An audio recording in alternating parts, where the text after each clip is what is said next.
Hello there, everyone. Welcome to Village in the City, call number 6. My name is Mark McKergow, and I am the founder of Village in the City. And I started this thing in June partly as a response to my experience in the lockdown, where suddenly our street started talking to each other, our street in Edinburgh. And I thought that's a good thing. I want more of that. I've got a professional background in change and coaching and leadership, particularly around leading as a host. And I've written two books about leading as a host. And village building and hosting have a lot in common. And that's one of the things that might come up in our session today. But enough about me. Let's pass over to our special guest for today and say hello to Cormac Russell. Hello there, Cormac. Hi, Mark. How are you? Very well, thank you. Really excited to have you with us today. Really excited. Oh, it's a joy. So just to say a word of introduction before we get the conversation underway, Cormac is a real hero of the asset-based community development scene, worked all over the world, and he's just written a very impactful book, I'll say just a year or two ago now, Rekindling Democracy, a professional's guide to working in citizen space. And so one of the things I'd like to talk about, maybe it's a place to start, Cormac, today, is you wrote that book for professionals, but you're really advocating professionals get out of the way or something and focus instead on nurturing bottom-up community development as a priority. So let us into that. What's the balance for you with the professionals and the citizens and the community? Yeah, I think it's important to say I'm not saying professionals get out of the way. I'm saying professionals don't get in the way and create the conditions within which you can really support community to find their way. So that's a very different proposition, I think. And it takes a little time to frame that up and make sense of it, because we work in colonial contexts within which the story goes that my good life is in the marketplace, that the teacher knows best, that the doctor heals me, that the lawyer sorts my problems out, and that the politician does my citizenship for me.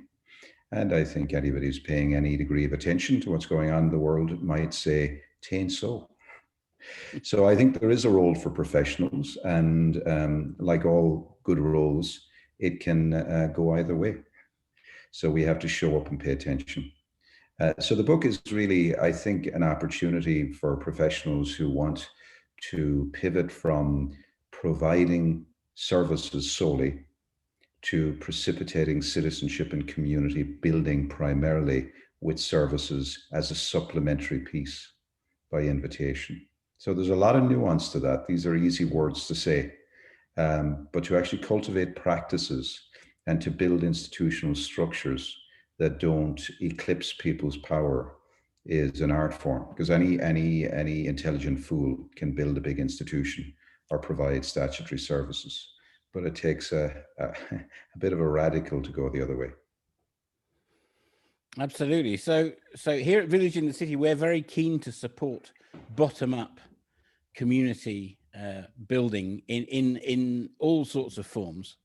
And one of the things that struck me was that you use a Lego metaphor in your book. And you talk about how in the old days, we used to get a box of Lego and everyone decided what to make for themselves out of the basic bits.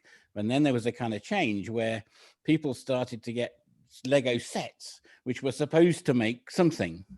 And there was a big load of instructions and you kind of made the thing rather than were creative. And I think that's a very powerful metaphor about what might the many right ways there might be, or useful ways there might be to build communities. Maybe you'd like to say a bit about that. Well, just two thoughts on it, Mark, really. One is that it's only a momentary compliance.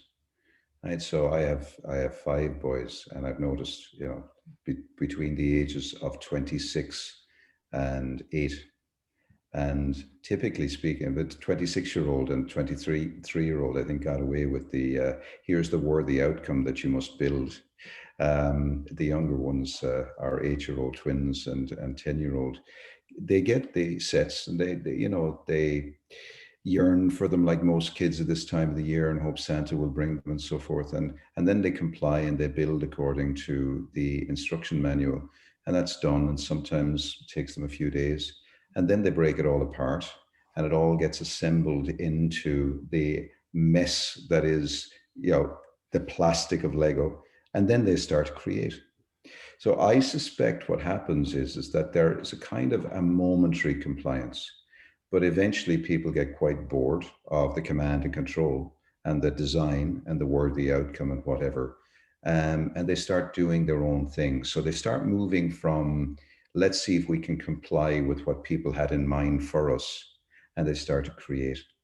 So in a sense, I think it's the marketplace, isn't it? The marketplace says, come be, a consumer, follow the instructions, do it this way. And that's an alluring invitation for a few days, but people tire of it because it's not the stuff that builds a satisfying life. So this basic idea, trying to remember the American philosopher who said this, you can never have enough of what you don't really want. So I think what people really want is not to problem solve. And that's what the first kind of manual says. Here's a problem, solve it. You just have to follow these directions. And there's an allure because it's predictable. It gives you a sense of security. Mammy and daddy are here. We worked out all of the parameters. You're safe. But it doesn't give you a satisfied life. So I think that's quite interesting because that's what institutions kind of promise. They promise security, they promise predictability, they promise, that's the trade-off. Between your freedom and predictability, most people will sell out and trade their freedom in for predictability. So that's the trade-off of the institution. But right at the very edge, you take what you're doing and what others are doing. I think people say, actually, forget predictability. It's much more fun to dance the dance, to start actually creating. So we move beyond problem solving and we get into creation. And that's where the action is. That's where the rubber meets the road, in my opinion. I think that's a really interesting point, Cormac. And my background in solution-focused coaching and consulting very much plays into that. You don't get a great life by simply removing the problems. That's how to get to base point, but you get a great life by building the things that you want to do.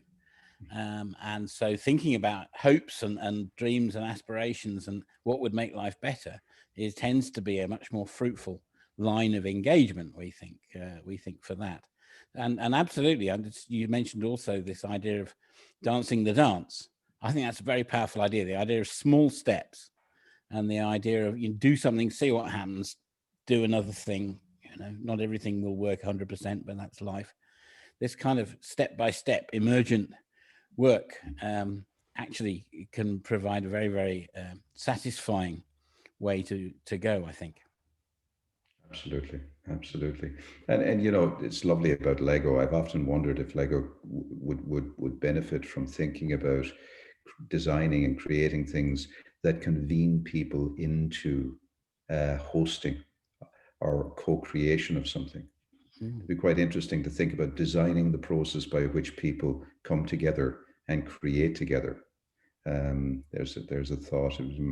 Maybe we should send that off to Billund and see what they come back with.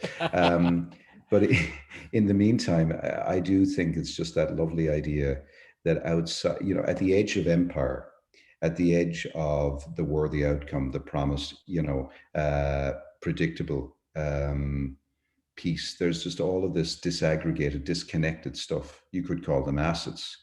And our job is to, first of all, see them as having value, see them as having worth. And that's not an easy job because we're schooled very much to, first of all, not see that what surrounds us and what's within us is enough. So we're schooled in the scarcity mindset, in that we don't have enough. We need external things to come in to make us better, to make us sufficient.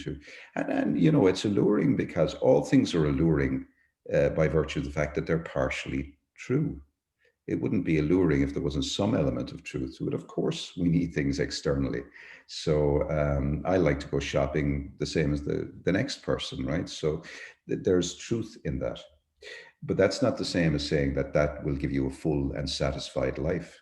That's a whole other kit and caboodle, as it were. But I like the idea of, it's, first of all, it's about discovery. So kind of really seeing value in that which has become devalued or invisible. And then from there saying its value becomes amplified. Its value is intrinsic, you know. So the idea that every one of my neighbors has a gift means that they are intrinsically of value. So I know a neighbor, for example, not far from me, who's a beautiful solo singer. That's of tremendous value. And it makes me smile every day when I walk past his house and I hear him yodeling or whatever he is doing on any given day. But that value becomes amplified and multiplied like Lego when it's connected with other people who have a voice, who, for example, form a choir, a physically distant choir these days. But nevertheless, you know, we will innovate our way around this and live with pandemics, as we've been doing historically, by the way, for a long, long time. We forget that we've actually lived with viruses for quite a long time. But in any case, that's probably another conversation. So I do think there is that piece, isn't there, around connecting. And then I think there's something around, as well as discovering and connecting the assets, we got to do something with them. You know, so I can bring 10 solo singers together and they can all just stare at each other and go home and sing in the shower. But, you know, it doesn't automatically mean they'll form a choir or even that they'll necessarily sing as a choir. So there's some magic in associational life. And this is where I think the art of hosting comes in. And it may be that that's done by a professional paid person. It may be that it's done by somebody in the community. But, you know, if you think about, you know, it's 3 a.m. in the morning and 5 jazz musicians come together for the first time and have never met each other. And they sit down and one of them says, "Who knows, oh, the moon?" And they all lean forward because that's the message that they know. And someone taps to the rhythm and somebody else counts in a 1, a 2, a 1, 2, 3, 4. And even though they've never met each other, because they have a shared culture, they jam. Yeah. And the word for that, if we were to say, well, what's the word that describes that? The word in jazz culture is, these guys have swing. So that's what we're trying to find in community, the swing. So it's not orchestrated, it's a jam. And that's important to make that distinction. It's small, it's local, it's disaggregated. Doesn't mean it doesn't have structure. If you look at the jamming session, it's hard to see the structure because it's emergent, but it's there. There's culture, there's cues, there's the tapping of the rhythm, there's the knowing of the stories, just in the same way as Aboriginal cultures have storylines. We all have on-ramps to community. The modern world etherizes us, it puts us to sleep, and so we lose those. And a lot of what I think you're doing is trying to reawaken that imagination. Thank you, Cormac. Yes, that's very much what we're trying to do with Village in the City, is inspire people to work in a small way locally. And we're developing and tools and handbook and support structures and forums where people can talk about these things and share ideas and encourage each other and so on. Because as you say, there's in one sense, almost anyone can do this, I think, at a sort of certain level, or many people can do it. You don't have to have degrees in community building or anything to do these things. People have been doing them since time immemorial. And one of the things I think I'd like to encourage people is to work small and often, if you like, do little things and connect one thing to another. So just to let people know what's going to happen on the call, Cormac and I are going to carry on for a few more moments. Then there'll be a chance for questions and contributions from the floor, if you like. And I'd very much like, before the end of the call, to have a short breakout room session where we can all go and meet each other and talk about what we've been saying and talk about the idea of village building in general. So just to kind of position that. And somebody has said, can we have the recording? Yes, absolutely. The call's being recorded. I'll share that with you and it'll go on YouTube afterwards as well. So Cormac, you make a lovely set of points in your book about the importance of the community things being done by the community, and this idea of the by space is something you're very keen to promote, and that's kind of in counterpart to things being done with the community, or things being done for the community, or even things being done to the community. I'm very keen on the by space too. Maybe we could just examine what helps people get into that by space, because that's something I'd really like to do better. Yeah, well, I think it might just be helpful to explain the framework a wee bit, just so we all have a shared sense of it. A way of getting into this conversation is to get a sense of how do we show up in people's lives. I think most of us have an impulse to want to be helpful, and certainly we don't want to be harmful. So I imagine that as like, we're standing at a crossroads, whether we're local neighbors trying to be helpful in people's lives, or whether we're paid, or indeed, it's a vocational or it's a ministry-based endeavor to be alongside people, in that sense. And I think, of the different ways that we can show up at this crossroads. So you could have the picture of the crossroads, it forms a cross, right? And there's different possibilities. I think of at least 4 ways that we could show up. A way of understanding this simply is to say, well, one way, it's not right or wrong, but it's a way, is to do things to people.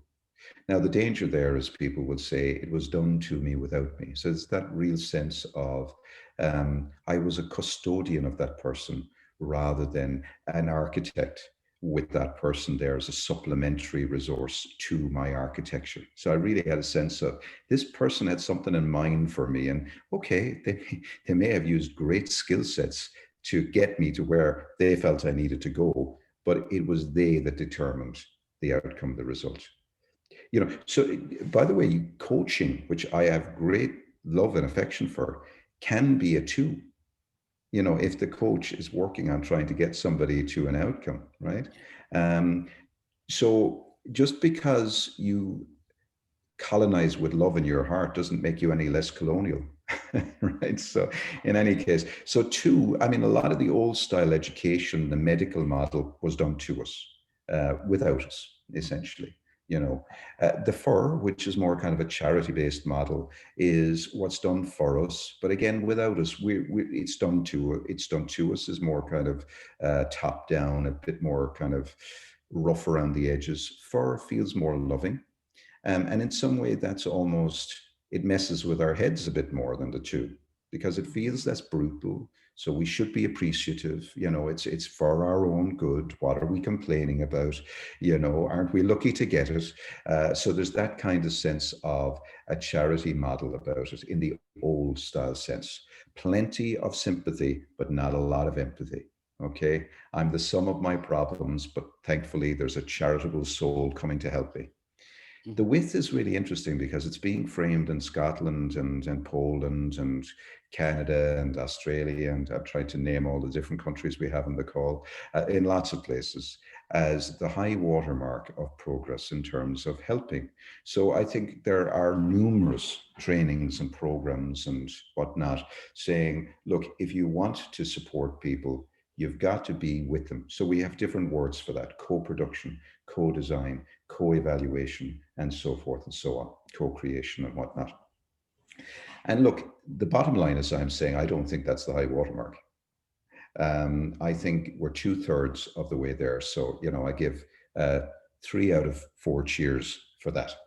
And what I want to say is that there is a 4th way. It's not better or worse than, but it can be very, very useful if you're interested in democracy, and you're interested in agency, and you're interested in liberation, right? So you're interested in moving past relief action and hearing the voice of the poor, or the voice of people who live in poverty, as as a call to real social justice, which isn't about programs, it isn't about food banks, it's about something much more radical, right?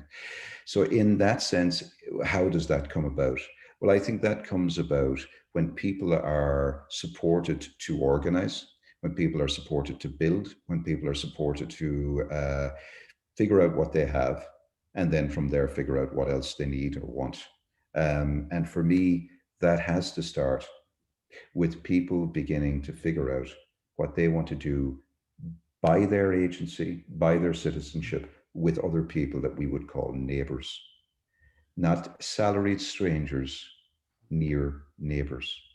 And this seems like a folksy point, but I would say it's a really profoundly radical point. And when I use the word radical, because I'll use it a lot in this conversation, it shouldn't be confused with extremism. By radical, I mean getting to the root of the matter. And that's what radical actually means, right? So in that sense, you know, if we want to get to the root of the democratic matter, well, the route to make a kind of a sort of sea change point, I think, is to say we have an inversion of democracy going on in most industrial countries, where people genuinely believe the role of professionals is the key role, you know, and the role of the citizen, the family, the individual is defined as what happens after the important work of the professional is done. And what we're really saying is it's the other way around. The role of the professional should be defined as that which happens after the important work of citizening is done. Now, to the final point, what is the ideal scale within which the done by, the done with, the done for, and the done to can coexist, can be proportionate with each other? And the scale is the village scale, hyper local, or if we were talking with North American friends, we'd say the neighborhood scale, right? Both are relevant, but that's the threshold, that's the liminal space. And of course, underneath the liminal is the subliminal, but we'll talk about that later. Yes, indeed. So we're very passionate about, I'm very passionate about the village size, which is more than a street, but it may well be less than a kind of local government area or something like that. It's not a kind of formal thing. It certainly doesn't have to have these formal governance things. It's people getting together, inclusively, I hope, and that's item 1 on our manifesto, is that this work should be inclusive first, to make things better for themselves. And there's a conversation going on, and maybe you've seen it in the chat already, about the, you know, some people wanting to tackle global issues, and I get that, the climate emergency, get that 100%. The way we're coming at it at Village in the City is to think, how can we get people in touch with each other so they can start something? And then maybe addressing the climate emergency is something they start to do. But fundamentally, this is about making people's lives better, very, very locally, very, very simply, very, very connectedly, in a place. For me, that's why I'm kind of coming into this space, and that's the sort of work that I'd like to do that. So I'm going to just open it up in a moment to questions and comments from the room. Just before I do that, I'm going to put in the chat a couple of links for you folks. There we are developing resources at Village in the City. One of them is there's a link to our resource page where you'll find our worksheet and our manual, our handbook for village building, which is updating all the time. It's free. And if you want to join us more closely and get involved, you can put your village on the map, either as a startup, which needs just you, or get a little team together and join in, and you can, all information about how to do that. We've got 9 villages on our map so far, everywhere from Washington State to Bulgaria, and many points in between. So that's one way to get connected with us. So I'm just going to change my view now to the gallery. And if you have a question for Cormac, maybe give me a wave or simply unmute yourself and say, Tom, hello there. Hi there, Mark. Hi there, Cormac. Thank you so much for the discussion. Cormac, we met once about 10 years ago in Victoria train station and had a very lovely conversation. Actually, when we spoke, that was when the big society was the flavor of the month. And thinking back to to that slightly strange time. And listening to you talk, one of the things I was reflecting is about how the language we use as kind of community development workers gets taken up by politicians and people like that. And one of the things I've certainly seen in the past couple of years is lots and lots of people talking about strengths-based or asset-based. They often miss out the community development, and they'll just say kind of strengths-based working or something like that. And it strikes me that sometimes some of that work, maybe not as much as the big society did, but it feels like it's missing quite a lot of what's important about what you're saying, and can be in danger of missing really a lot of why what you're saying works and is the right thing to do. Have you noticed a similar thing happening? And what's your reflection and reaction about that happening, if you do agree, or if you don't? Well, I totally agree, and I can nearly pin it down to the year to date and the two people who started the nonsense. No, jokes aside, I do agree. Look, inevitably, an imperial colonial agenda, it kind of just trundles on, doesn't it? So there's a very centrist context like the UK, for example, which is not alone. Well, you can take all kinds of structures down, and you can create all kinds of narratives that conceal the basic premise. But the basic premise is that institutions sort out problems and people consume their services. And what we're saying is something much more radical. Now, inevitably, if you kind of say that and people want to feel progressive, well, there's a strategy for feeling progressive. This is what you do. You take an idea, you crop the radical root off, you appropriate the language so you can seem hip, and then you start, trying to popularize that. Eventually, you believe your own nonsense. And I think that's an awful lot of what has happened. Asset-based approaches is a case in point. Social prescribing is another one. There's any amount of them. And it's hurtful when I say this out loud, and I don't mean to be hurtful to people, because I think people actually genuinely believe what they're doing is radical. And I think part of that is because so much damage, quite frankly, has been done to the important nature of community building and of working in a place-based way. So in a sense, and I see this particularly in centralized countries, there are two kinds of levels of power. One is placeless power. Another way of thinking about that is rootless power. A lot of policymakers are just placeless. So they could be on the left side of Mars with their policies. There is no there. And they don't even know that there's a no there. I mean, they're loving things at the moment. Disembodied is how they fly. The other is place-based. And it's rooted, and by the way, this challenge is real. Just say, I often joke with folks who are thinking about movement making and say, when you finished occupying Wall Street, how about you come back and occupy your own street?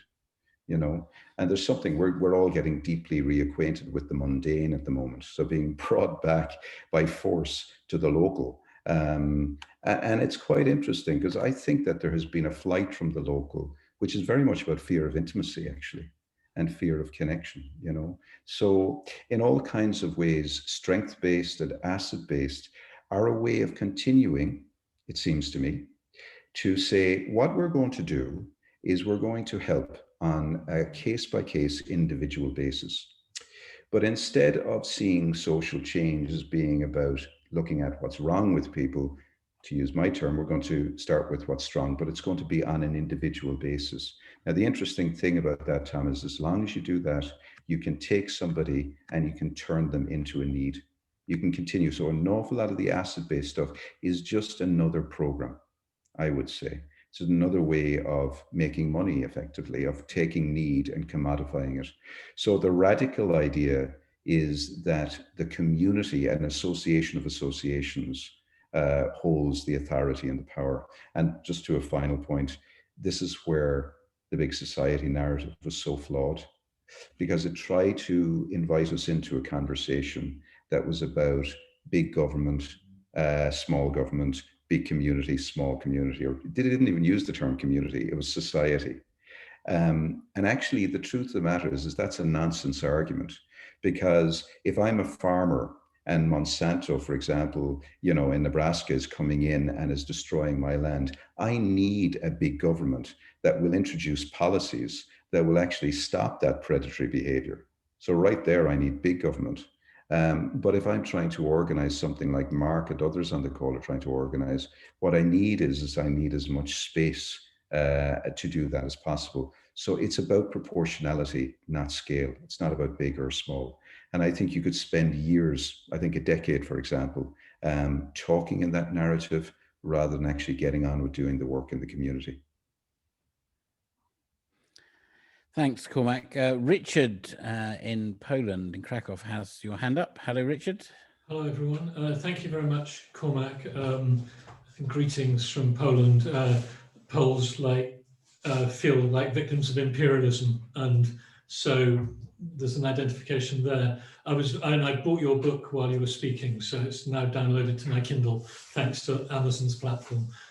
So I want to comment on by, with, and for obviously sound like what we're trying to do in Village in the City, as opposed to, and the communists in Poland tried to impose their version of community on Poland and other countries, and it didn't work.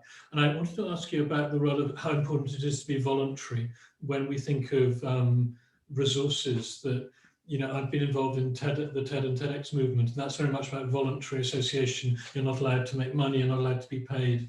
And how important do you think it is for a movement like Village in the City to rely on voluntary local initiatives, and when on the one hand you've got professional community builders perhaps engaged with local government or community support officers, on the other hand you've got people who are basically working out of the kindness of their own hearts and for free? And do you have any guidelines about how to, that can be a tension if half the people in the room are earning a salary and half the people in the room are working out of the kindness of their own hearts?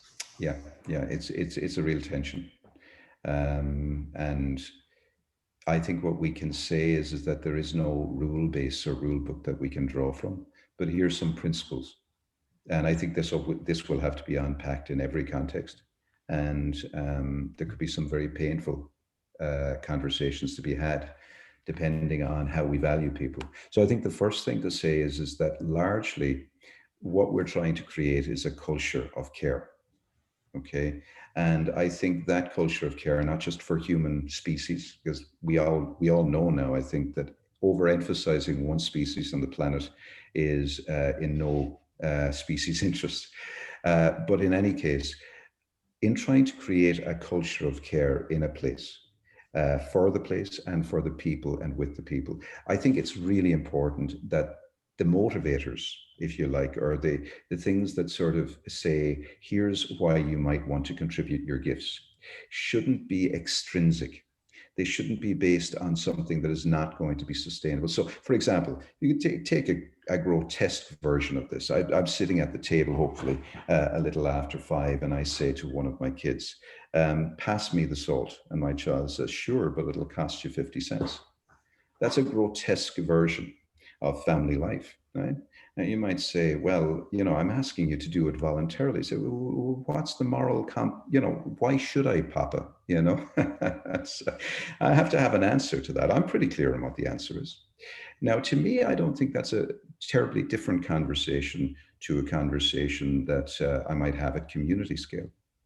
Now, it's saying that one of my boys needs some help with their maths. And so right now, he's getting some support from a teacher who I guess is earning extra money on her salary and comes to the house, and there's physical distance and all of that kind of stuff.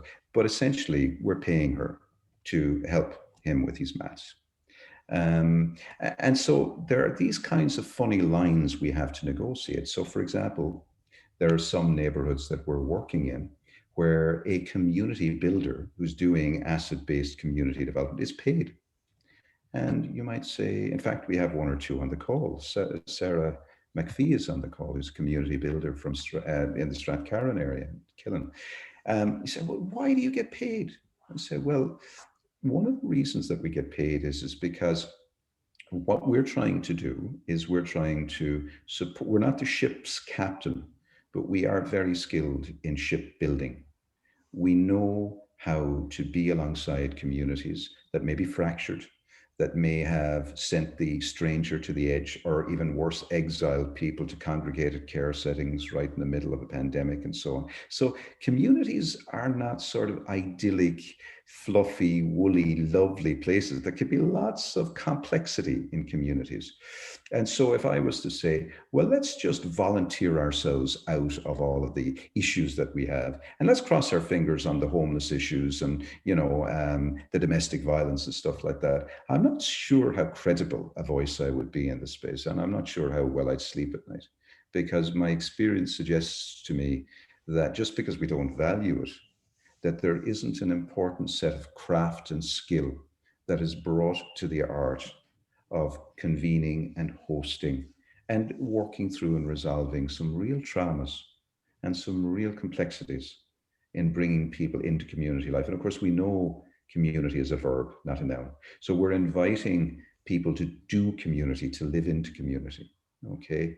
And so there's that function. Some communities are able to do it without a community organizer, without a community builder, or they're able to upcycle a role. So I know in a parish in Birmingham, for example, Al Barrett, who's a vicar in Furs and Bromford, you know, essentially he's got his, you know, he's got his resource, if you will. So his salary, it's not the right word, but his salary is covered. But what he's doing is he's upcycling and he's imagining, he's morally imagining with his neighbors his role into being a community animator. You know, in other places, the hospice, like Sarah is somebody who works in the hospice, you know, but she's being supported to work at a village level because they feel that death belongs to community, not to a house on a hill.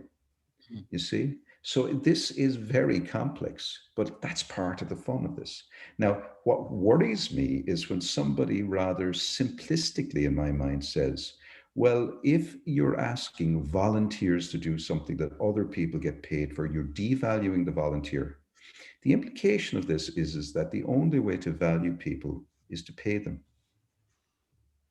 And I would say what I particularly in March and April, when we were actually, for example, supporting some of our neighbours to die at home, there's no amount of money would pay me to do what I did. It's a different space. However, having the support of hospice people who knew what they were doing and were able to cheer us on and give us some tips, I have no issue with them being paid. So it's kind of unpacking that. One last thought, Richard, and this might excite you, I think. I don't even know if I'm technically allowed to say this, so maybe I shouldn't name the place. But in the UK, as of in the last few weeks, I have information at my disposal that tells me that a parish council, which is the closest tier of local government in the UK to the people, if you like. They aren't always, you know, like every group, including families, they've got baggage, right? But in any case, they have used their precept, which is a way of saying they've used some of their purse to employ a community builder, because they've seen the value of having a community builder when you're working at a threshold or a scale of about 3,000 to 5,000 people, particularly around Mark's point, which is inclusion. So there's some thoughts, if you like. I can't give you clear answers, unfortunately. No, that's very helpful. Thank you. Thank you very much, Cormac. Thank you, Richard. So Steve has a question. Steve? I think he did. He was just scratching his head. It's not actually a question, it's a statement about volunteering. Okay. I run a number of very loosely connected organizations, and we employ quite a lot of volunteers, but we have a kind of a two-way street. What starts out as somebody coming in completely naive, and it's a virtual community because we work right across the country, providing conversations for people who are struggling in the current conditions. And people have come in and volunteered. And what we did, first of all, we started by just training them up in solution-focused practice, which Mark will tell you more about if you want to know. Probably go on about it forever. And we put all that training in place for them. Then once they began to become a little bit more proficient in the way we wanted them to work, They then got mentored and they went on the telephone lines. And as they became more proficient and more independent, we began to pay them. But the other thing that we did was we facilitated any other projects that they wanted to do. If they came up with an idea in their own community, then we would provide the support that we could. And it's a bit limited. I mean, we're struggling for funds all the time, but we would then support them because they had the idea. But it was always about their ambitions and not our ambitions for them. And sometimes they go off and they do other things, and sometimes people take the training and go off, and we don't see them again. But we consider that training just to be an investment in wherever they go. And that's now gone nationwide. We've got people all over the country working virtually, working in their own communities, just simply because we wanted to put this together. And it started out as a free service, but we've got a little bit of money. So where we can, we pay people, and that encourages them to do more and to become more independent and involving other people. So it becomes, as Christakis would say, it becomes a virtuous network. Thank you, Steve. Yeah, virtuous networks are a good thing. Good thing. So we just have time maybe for one more before we go to our breakout rooms. If somebody has a question, give me a wave. Oh, Randy is waving, I think. And Perry in Berlin was waving too. Oh, and Perry, right. Okay, let's try and get the two of them in. Randy, go for it. Well, I have a question about empowering and doing things for. And I live in a neighborhood that's kind of organized, but not organized very well. And, you know, we can do some things for ourselves, but we also have a city administration that does things.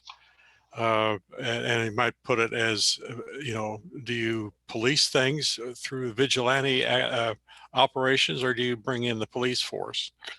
And I have a granddaughter that's living in the autonomous zone in Minneapolis, which surrounds where the George Floyd was life was taken by a police officer, and the police department won't go in. So I'm just curious about how do those two go together? Well, a couple of things, Randy, really quickly. One is Nebraska, in my mind, is a place of great innovation in terms of what we're talking about.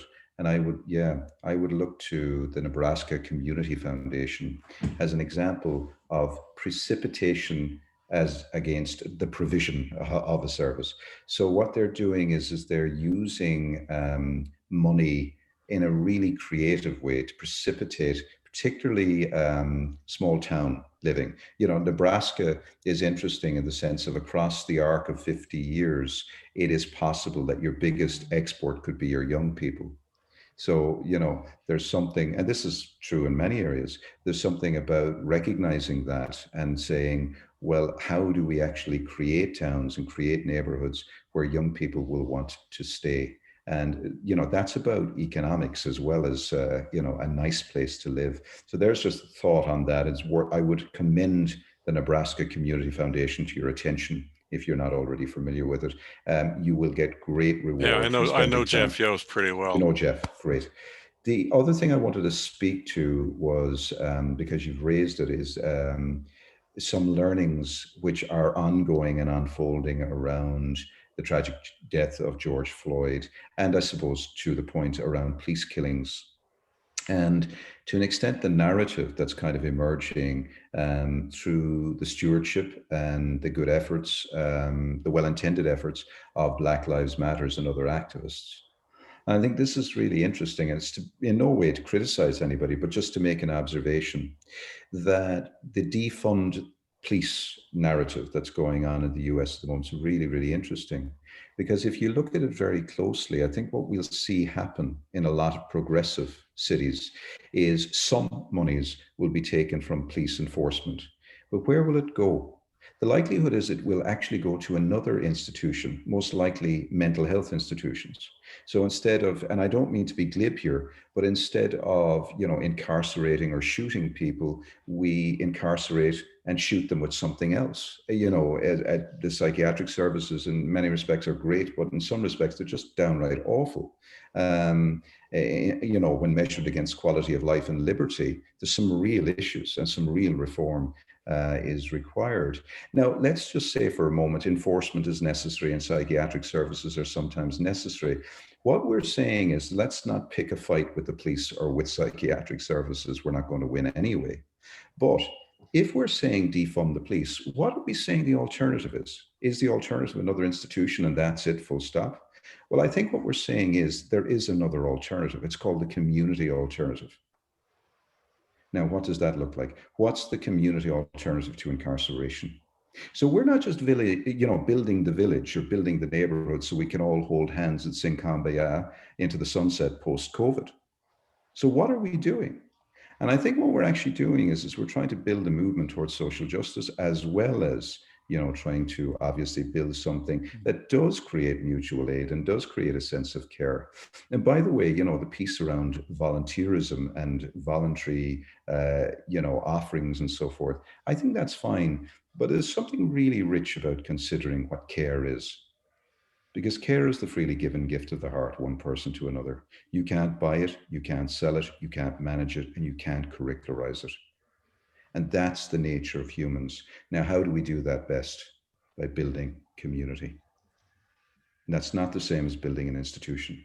And what we've done, Randy, is we've outsourced an awful lot of the functions, including safety, to institutions so they can do it to us.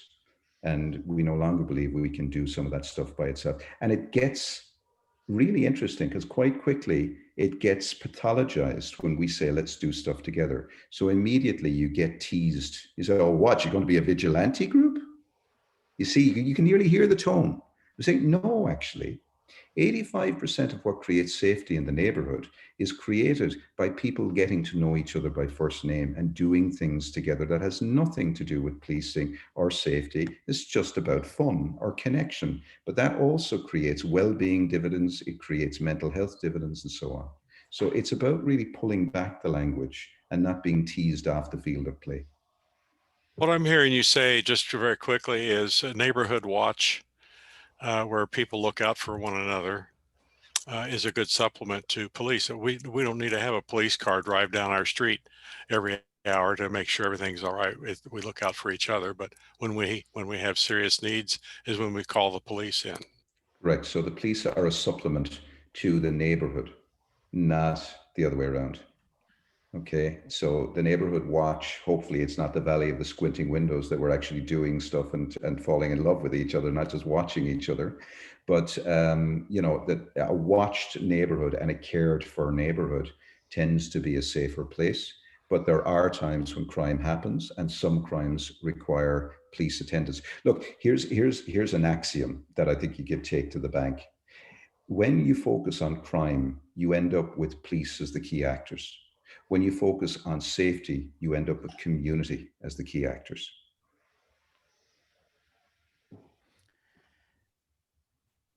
Thank you very much indeed. Perry, is it a quick one? Quick. Cormac, when you've seen people start with a scarcity mentality and shift to an abundance mindset, what has made the difference? It's a great question.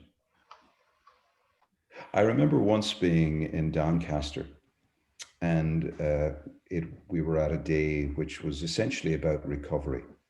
So the framing was, recovery from substance misuse, I suppose.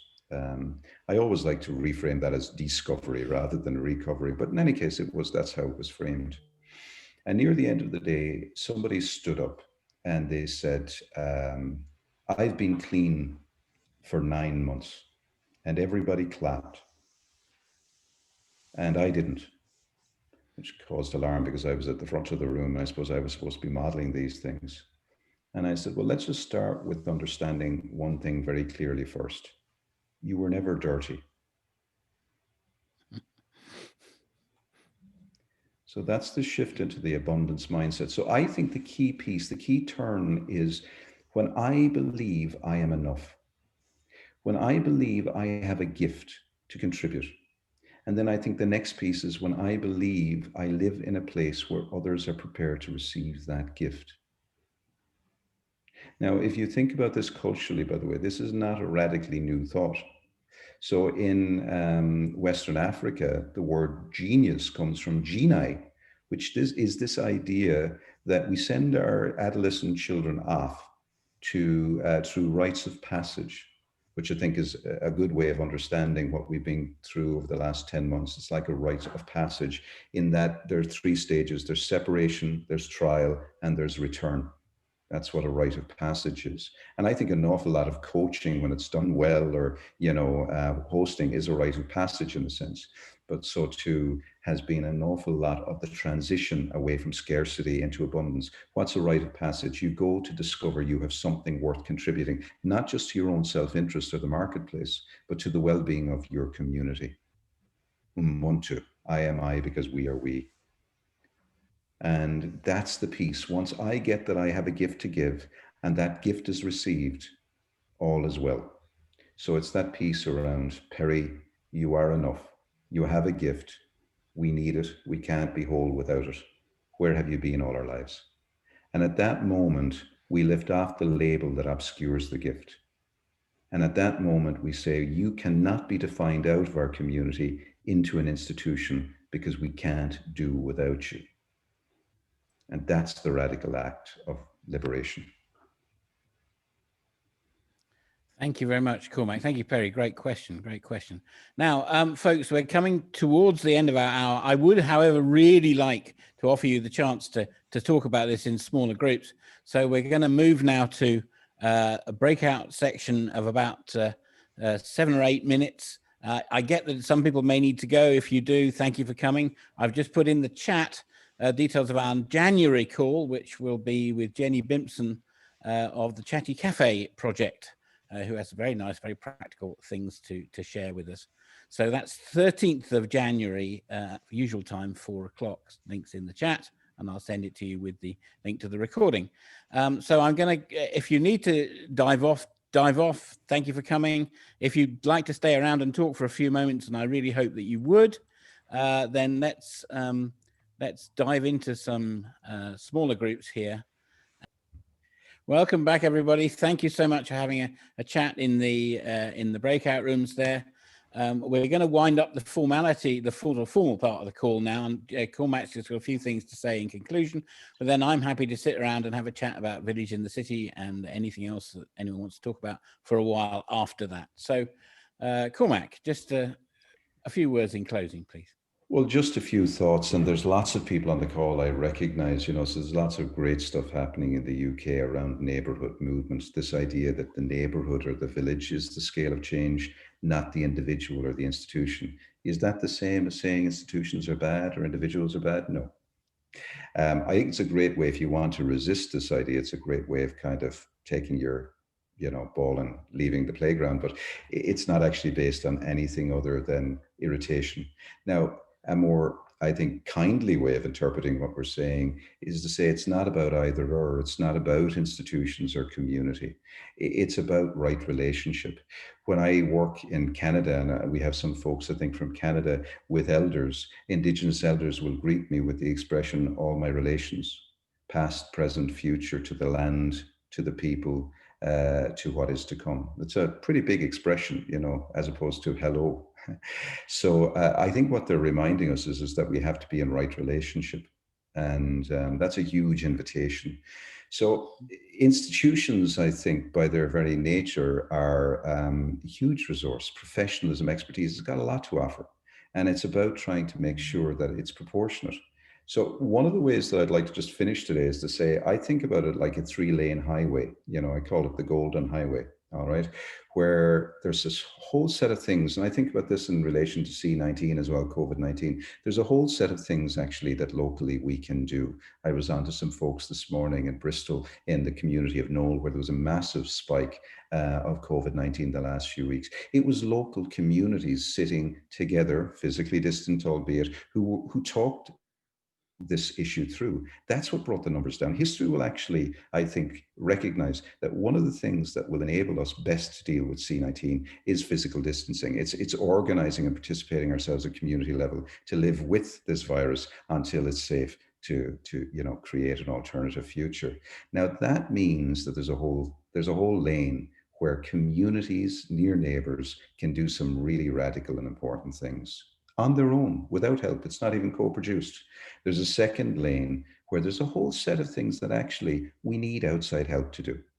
There are anarchists on the call, and I salute you. I give you 2 cheers out of 3. If you can live your life without external actors supporting you, that's great. I'm not sure you're paying a lot of attention, but, you know, be that as it may, you know, I'm not here to argue with you, but it's certainly not what I'm advancing. I do think that there are a whole set of supplementary functions which are useful. Where I contest the space is if agencies or outside actors are coming in to take functions that belong to my family or community or solve problems that don't belong to them, then I have an issue. And I think that's anti-democratic. The third lane is where there's a whole set of things that as neighbors, as community people, we need done for us. I don't think there's anybody in my neighborhood looking to take charge of the sewerage system. I know there's some rural communities that have done that, but in my neighborhood, they're happy to let local government look after that. You know, so, you know, there are all kinds of trade-offs in this social contract. But the question that we're trying to concern ourselves with here is how can we make sure that community and citizenship and the gifts of local people doesn't get eclipsed by the institutional world, and that we can get the best from our institutions. So that's a thought as we come to the end, Mark. And I'm sorry, I'm going to have to dive off, folks. I apologize, but I have to go into another call with some local community folks somewhere else. So thank you very much for having me. And whatever the festivities of the holiday season bring you or don't, just I hope you're well, and I hope you stay in trouble. Cause lots of mischief. We need that. Thank you very much indeed, Cormac. Thanks for joining us. Take care. It's great to have you on and great to meet you. So thanks very much. Pleasure. Take care, guys. Bye. Okay, so I'm going to switch the recording off now.